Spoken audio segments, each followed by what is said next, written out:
हाय दोस्तों, आप सभी के बिंद स्टडी ऐप में स्वागत है, वंदन है, अभिनंदन है। जैसा कि संविदा वर्ग 3 के अंतर्गत हमने बाल विकास शुरू की है, तो आज उसके अंतर्गत कुछ हम प्रश्नोत्तरी करने वाले हैं। दोस्तों, जिन्होंने भी चैनल को सब्सक्राइब नहीं किया है तो जा करके बिंद स्टडी ऐप में सर्च करके शेयर करें, सब्सक्राइब करें और बेल आइकन को प्रेस करें, और हमारे Telegram channel VSS coaching centre को में भी ज्वाइन करें। तो दोस्तों, हम शुरू करते हैं। पहला प्रश्न हमारा है दोस्तों कि बालक के विकास की दिशा कैसे होती है। तो दोस्तों, हमने आपको एक बाल विकास के अंतर्गत सिद्धांत पढ़ाया है विकास का, जिसमें विकास के दिशा का सिद्धांत है। तो विकास के दिशा का सिद्धांत ये कहता है दोस्तों कि जो बच्चे का विकास होता है तो कहाँ से होता है, सिर से पैर की ओर होगा। मतलब बच्चे का पहले विकास किसका होगा दोस्तों, सिर का होगा, और फिर क्या होगा, उसके धड़ का होगा, फिर क्या होगा, पैरों को होगा। दूसरा हमने क्या बताया था दोस्तों कि विकास जो होता है तो कहाँ से कहाँ की ओर होता है, केंद्र से। दूसरा देखिए, यहाँ पर भी ध्यान रखिएगा, केंद्र से बाहर की ओर, केंद्र से बाहर की ओर। मतलब इसको हम ऐसे भी लिख सकते हैं, निकट से दूर की ओर। मतलब जैसे हमारे एक तो ये हड्डी है, तो पहले क्या होगा दोस्तों, हमारे हड्डी के आंतरिक भागों का विकास होगा, फिर अंदर से क्या होगा, बाहर की ओर होगा। तो देखिए, विकास में दो ठो दिशा के बारे में आप याद रखिएगा कि सिर से पैर की ओर और निकट से दूर की ओर, ये पूछा जा सकता है। चलते हैं अगले प्रश्न की ओर। अगला प्रश्न है हमारा दोस्तों, जैसे इसमें नीचे लिखा भी है कि केंद्र से बाहर की ओर, ये आप देख सकते हैं। या तो हम इसको क्या बोल सकते हैं, विशिष्ट से सामान्य की ओर होता है। अब देखिए अगले प्रश्न की ओर चलेंगे। तो अगला प्रश्न हमारा है दोस्तों कि विश्लेषणात्मक मनोविज्ञान का जनक किसे कहा जाता है। तो दोस्तों, विश्लेषणात्मक मनोविज्ञान के जनक के बारे में पूछे तो आपको क्या लगाना है, सिगमंड फ्रायड ने कहा है। और दोस्तों, सिगमंड फ्रायड महोदय ने हमारे मन को 3 भागों में बांटा है। एक चेतन, अर्धचेतन और अचेतन होता है। और दोस्तों, जो हमारे शरीर में अचेतन का भाग होता है दोस्तों, वो 90% क्या होता है, एक अचेतन का भाग होता है। जैसे हम दोस्तों एक बर्फ को अगर पानी में डाल देते हैं तो तैरती है, तो जितना डूबा हुआ भाग है वो हमारा क्या हो जाएगा दोस्तों, वो अचेतन का भाग हो जाएगा। तो विश्लेषणात्मक अथवा तो मनोविश्लेषणात्मक मनोविज्ञान का जनक किससे कहा जाता है, सिगमंड फ्रायड को कहा जाता है। तो इसको नोट करके रखिएगा दोस्तों कि मनोविश्लेषणात्मक का जनक किससे कहा जाता है, सिगमंड फ्रायड को। अगले प्रश्न की ओर चलते हैं दोस्तों, तीसरे नंबर की ओर। तीसरा नंबर है कि तूफान की अवस्था किसे कहते हैं। अगला प्रश्न है दोस्तों क्या, कि तूफान की अवस्था किसे कहते हैं। तो तूफान की अवस्था के बारे में यदि हम देखें दोस्तों, तो तूफान की अवस्था किसे कहते हैं, हम किशोरा अवस्था को कहते हैं। किसको, किशोरावस्था को। अब देखिए, यहां से ये प्रश्न पूछ सकता है कि तूफान की अवस्था किसने कहा है। तो इसको आप नोट डाल के रखिएगा कि किशोरा अवस्था को तूफान की अवस्था कहने वाले वैज्ञानिक का नाम क्या है दोस्तों, स्टेनली हॉल है। स्टेनली हॉल महोदय ने कहा कि जो हमारी किशोरावस्था होती है दोस्तों, वो तूफान की अवस्था होती है। तो ये भी पूछा जा सकता है प्रश्न कि तूफान की अवस्था किसने कहा है। तो किसने कहा है दोस्तों, स्टेनली हॉल महोदय ने कहा है। चलते हैं अगले प्रश्न की ओर। अब देखिए, अगला प्रश्न हमारा वही आ ही गया दोस्तों कि किसने तूफान की अवस्था के रूप में इसे कहा है। तो किसने कहा है दोस्तों, स्टेनली हॉल महोदय ने कहा है। अब अगले प्रश्न की ओर चलते हैं दोस्तों। अगला प्रश्न है हमारा कि नैतिक विकास का सिद्धांत किसने दिया है दोस्तों। तो नैतिक विकास के सिद्धांत के जन्मदाता कौन है, कोहल वर्ग हैं।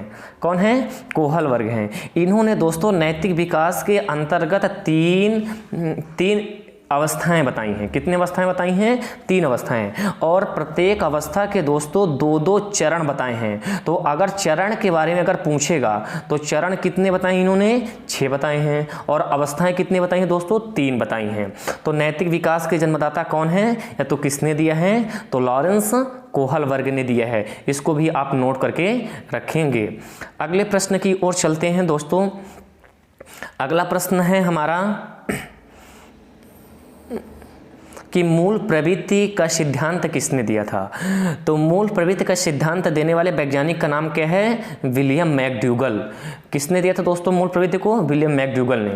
और विलियम मैकडूगल ने मूल प्रवृत्ति को कुल कितने प्रकार के बताई, इन्होंने बताया कि जो मूल प्रवृत्तियां होती हैं वो 14 प्रकार की होती हैं, और प्रत्येक जो मूल प्रवृत्ति होती हैं तो संवेगों से जुड़ी रहती हैं। तो दोस्तों संवेगों की संख्या भी कितनी हो जाएगी, 14 हो जाएगी।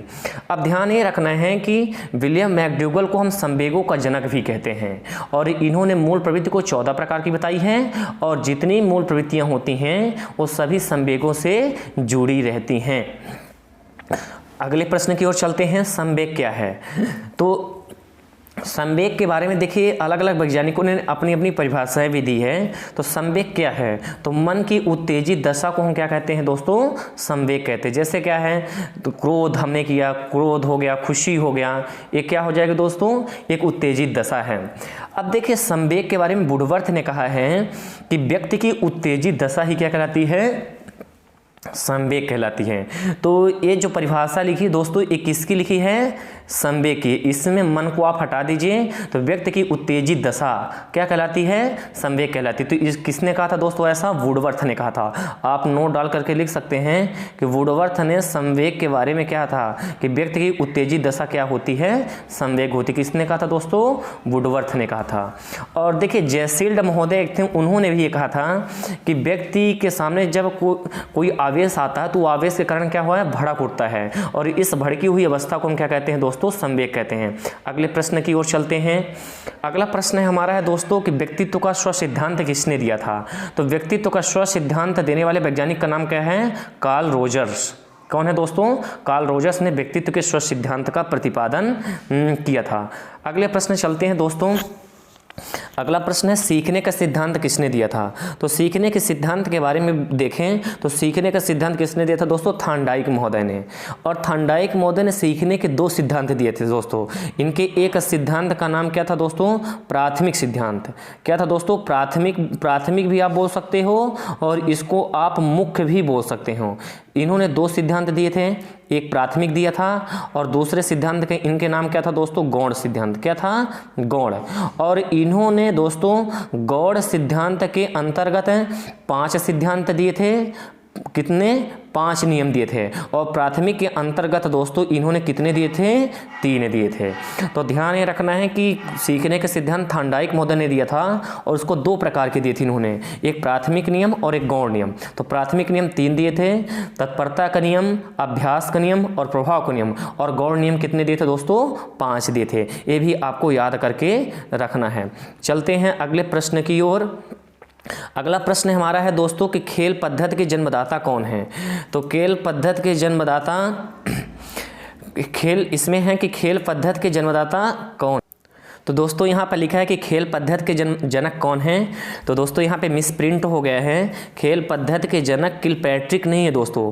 आप यहाँ पर ध्यान रखिएगा, खेल पद्धति के जनक कौन है, हेनरी कुक। ये मिस टाइप हो गया है, आप नोट डाल कर लिख सकते हैं कौन है, हेनरी कुक। आप इसको कैसे याद करेंगे, जैसे कुक महोदय कहते हैं कि हम खेल खेल में आपको खाना बनाना सिखा देंगे। तो खेल पद्धति के जन्मदाता कौन है दोस्तों, हेनरी कुक हैं। तो इसको नोट करके रखिए दोस्तों कि खेल पद्धति के जन्मदाता कौन है, हेनरी कुक है। अब अगले प्रश्न की ओर चलते हैं दोस्तों। तो अगला प्रश्न हमारा है दोस्तों कि ह्यूरिस्टिक पद्धति के जन्मदाता कौन है। तो ह्यूरिस्टिक पद्धति के जन्मदाता, पद्धति के जनक हैं आर्मस्ट्रांग हैं। अब देखिएगा कभी कभी यहाँ पे ह्यूरिस्टिक लिखा नहीं आएगा दोस्तों, यहाँ पे अन्वेषण आ जाएगा। ह्यूरिस्टिक मीन्स भी होता है खोज करना और अन्वेषण मीन्स क्या होता है, खोज करना। तो खोज विधि बोले या तो ह्यूरिस्टिक पद्धति बोले तो इन दोनों के जन्मदाता कौन है दोस्तों, आर्मस्ट्रांग है। आप इसको कैसे याद कर सकते हैं कि आर्मस्ट्रांग चंद्रमा पर किस लिए गए थे, खोज करने के लिए। इसलिए खोज बोले या तो अन्वेषण बोले या तो ह्यूरिस्टिक बोले, तो इन सभी एक ही नाम है इनके जन्मदाता कौन है दोस्तों, आर्मस्ट्रांग है। तो आप इसको नोट करके लिखेंगे। अब देखिए प्रोजेक्ट विधि के जन्मदाता कौन है। प्रोजेक्ट पद्धति के जनक या तो जन्मदाता, तो दोस्तों इनके जन्मदाता के बारे में पूछ रहे तो कौन है दोस्तों, जॉन डेवी हैं। जॉन डेवी नहीं होगा दोस्तों, जॉन डेवी है, इसमें हम स्ट्राइप हो गए हैं। तो जॉन डेवी ने दोस्तों जो प्रगतिशील शिक्षा दी थी, तो प्रगतिशील शिक्षा से ही प्रोजेक्ट पद्धति का क्या है, जन्म हुआ था दोस्तों। ये भी आपको याद रखना है कि प्रगतिशील शिक्षा से ही प्रोजेक्ट पद्धति का क्या है, जन्म हुआ है। चलते हैं अगले प्रश्न की ओर।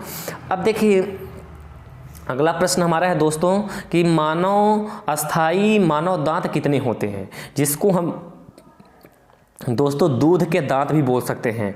तो अस्थाई दांतों की संख्या कितनी होती है दोस्तों, 20 होती है। कितनी होती है दोस्तों, 20 होती है।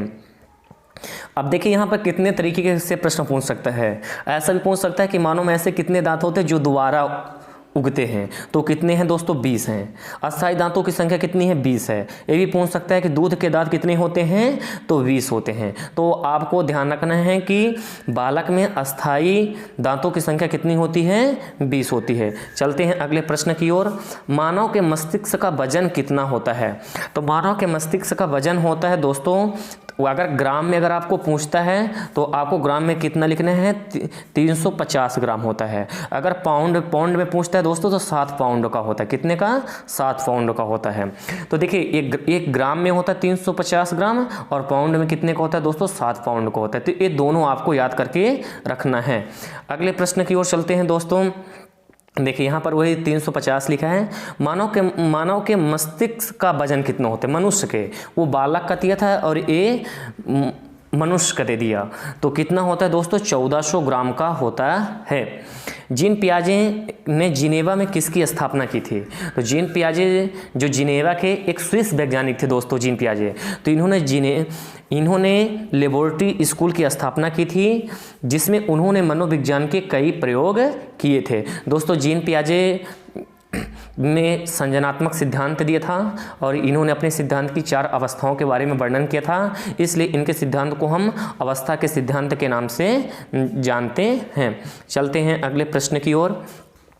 अब देखिए अगला प्रश्न है हमारा दोस्तों कि जीन पियाजे द्वारा रचित पुस्तक का नाम क्या है। तो इनकी पुस्तक कौन सी है।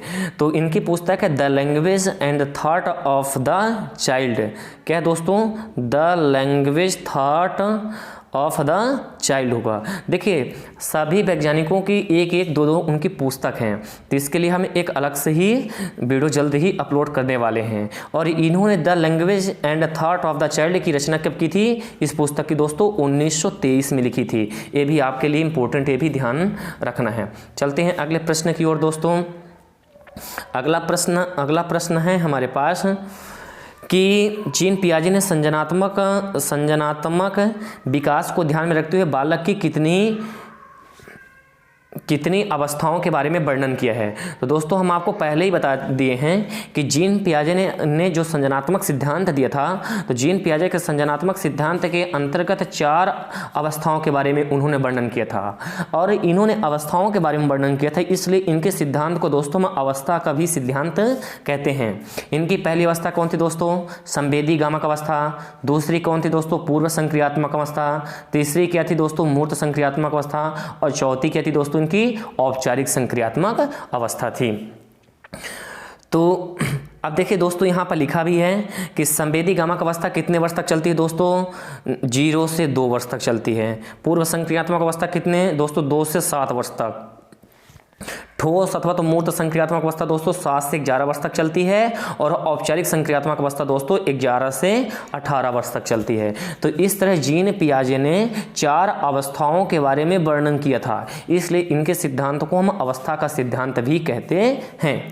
चलते हैं अगले प्रश्न की ओर। अगला प्रश्न है दोस्तों, संवेदी गामक अवस्था को और किस नाम से जाना जाता है। तो संवेदी गामक अवस्था को दोस्तों हम इंद्रियशाक्त गामक अवस्था के नाम से भी जानते हैं।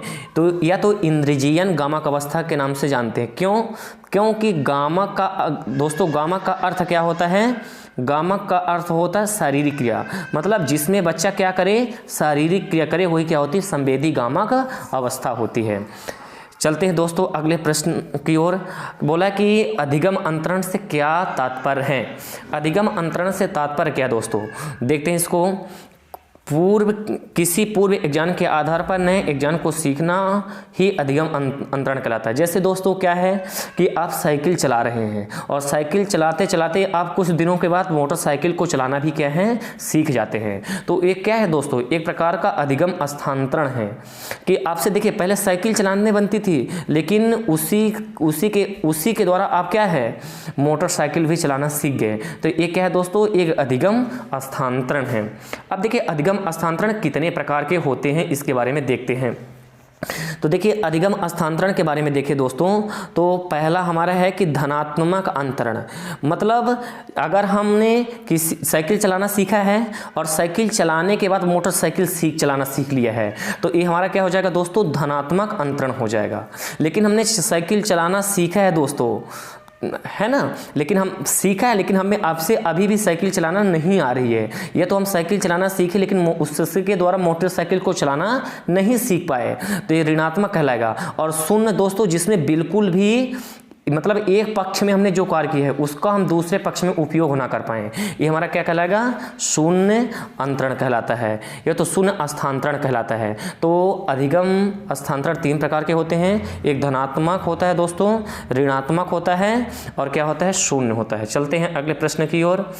अब देखिए इसमें बोला है कि धनात्मक अंतरण कितने प्रकार के होते हैं।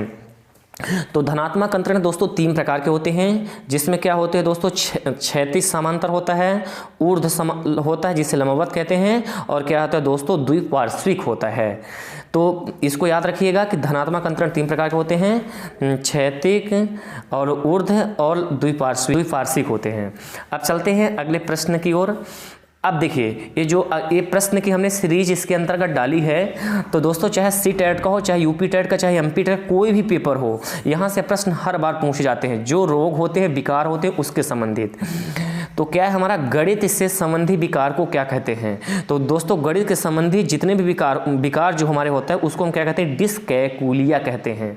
ठीक है, और अगले प्रश्न की ओर चलते हैं। अगला प्रश्न है, पढ़ने से संबंधित विकार को क्या कहते हैं। तो पढ़ने से संबंधित जो भी विकार होता है दोस्तों, उसको हम क्या कहते हैं, डिसलेक्सिया कहते हैं।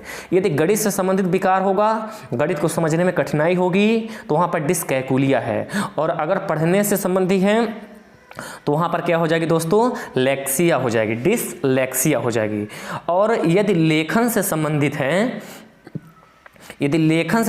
है दोस्तों, तो वो हमारे क्या हो जाएगी दोस्तों, डिसग्राफिया हो जाएगी। इसको आप नोट करके लिखिएगा दोस्तों, सभी के इधर नाम और इधर बीमारियों का नाम। तो लेखन संबंधी विकार को क्या कहते हैं दोस्तों, हम डिसग्राफिया कहते हैं। क्या कहते हैं, डिसग्राफिया कहते हैं। अगले प्रश्न की ओर चलते हैं। अपने छात्रों को दंडित करने से आप उनको दंडित करेंगे तो सर्वप्रथम उन्हें समझाएंगे कि उसके उपरांत उसके बारे में निर्णय लेंगे।